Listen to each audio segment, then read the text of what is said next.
Eugène Bullard. Deux types entrent dans un ascenseur. Le premier s'appelle Dave Carraway. Il est l'animateur du Today Show, une émission de télévision américaine extrêmement populaire.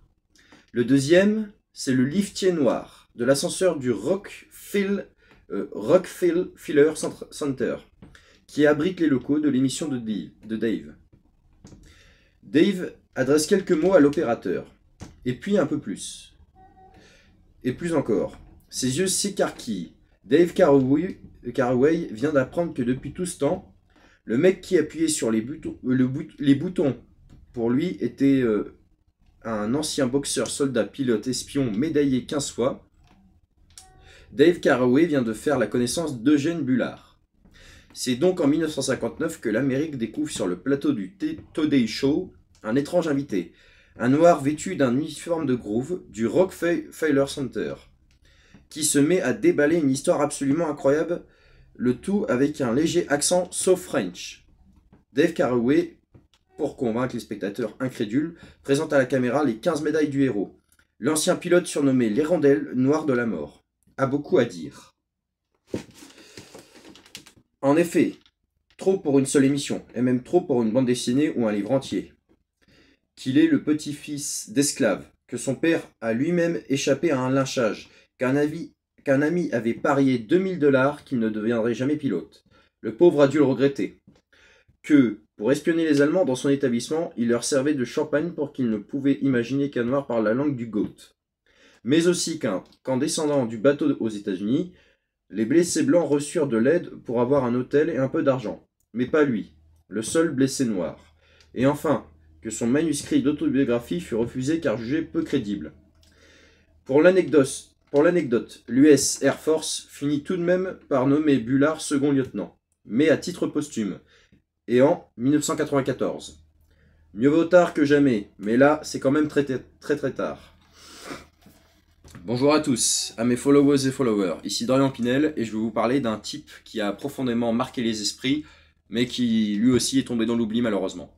Je vais vous parler de Eugène Bullard, un Afro-Américain qui a combattu pour la France durant les 2 guerres mondiales, mais qui n'a jamais été reconnu par ses pairs.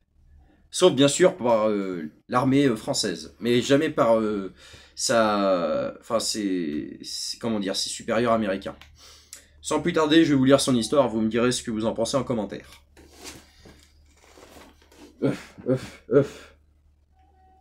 Hop, monsieur, ce navire part bien pour la France. Ah non, nous on va en Écosse, c'est à côté. Et pourquoi tu veux aller en France, gamin? Mon père m'a dit que là-bas, tu étais jugé sur ton mérite et pas ta couleur de peau. Eugène Bullard, un héros français, raconté par Julieu Hervieux, dessiné par un chien. Oh, c'est pas très discrimination possessive, tout ça. Tu serais pas de droite des fois? Et comment tu t'appelles? Eugène Bullard. Eugène arrive ainsi en Écosse en 1912. Tu cherches du boulot? On a pile ce qu'il te faut. Sauf que l'Écosse, c'est pas la France. Tchac! Et Eugène sert de cible humaine dans des spectacles. Hip, gloop. Il devient finalement boxeur professionnel et s'installe en France. Bonjour la France! Enfin un pays où je suis tranquille. Et puis la Première Guerre mondiale éclate. Et merde. Eugène, bien qu'américain, décide de s'engager. Bienvenue dans la Légion étrangère, mon gars. Tu manges tes ennemis? Non. Va falloir t'y mettre. Durant 2 ans, Eugène Bullard combat au sein de la Légion. Boum boum. Et puis, Eugène, vous avez été blessé 2 fois, je vous déclare inapte à l'infanterie. Vous rentrez chez vous. La République française, ceci certifie que le soldat Eugène Bullard a participé à Koh-Lanta. L'épreuve mondiale, il est autorisé à rentrer chez lui. Alors ça, je l'ai pas inventé, c'est ce qui est de marqué. Va falloir acheter le livre pour le savoir. Inapte à l'infanterie? Donc je peux aller dans l'aviation? Eugène devient pilote pour la corps d'aviation de Lafayette. Ici, il n'y a que des volontaires américains qui se battent pour la France, puisque les États-Unis sont toujours neutres. Et voilà ton avion, Eugène. Je peux modifier 1 ou 2 trucs? Ah, oui, si tu veux. Paf, paf. Will Stock List, Eugène Bullard, action figurine. Ok. Non, ce n'est pas une blague, il pilotait bien avec un singe à bord. Et j'ai été abattu par un pilote noir. Et il avait un petit singe à bord. Noir? Allons, Hans, vous délirez. Ok, ça suffit, je vous colle au trou, sale petit alcoolique. Et puis en 1917, les États-Unis rejoignent officiellement la guerre. Corps d'aviation Lafayette, nous voilà. Ah ben, on a failli attendre. Tout sang qui coule est rouge. Messieurs, vous êtes des Américains et des vétérans. L'Amérique a besoin de vous pour former ses pilotes de guerre. Vous rejoignez notre armée. Voici votre nouvelle affectation, ainsi qu'une promotion pour vos services. Voici votre nouvelle affectation, ainsi qu'une promotion pour vos services. Voici votre nouvelle affectation, ainsi qu'une pro... vous ferez attention, il y a un noir sur votre aérodrome, cher ami français. Ah bah je veux. Oui, c'est Bullard. Et vous le laissez voler? Les Américains coupent les ailes d'Eugène. Au nom des États-Unis d'Amérique, Eugène Bullard, il est interdit de voler. Motif, il est noir, ça peut donner des idées aux autres. Eugène retourne donc dans l'infanterie française. Ah, tu es américain? Et comment dit-on mon général en Amerloc? On dit enculé.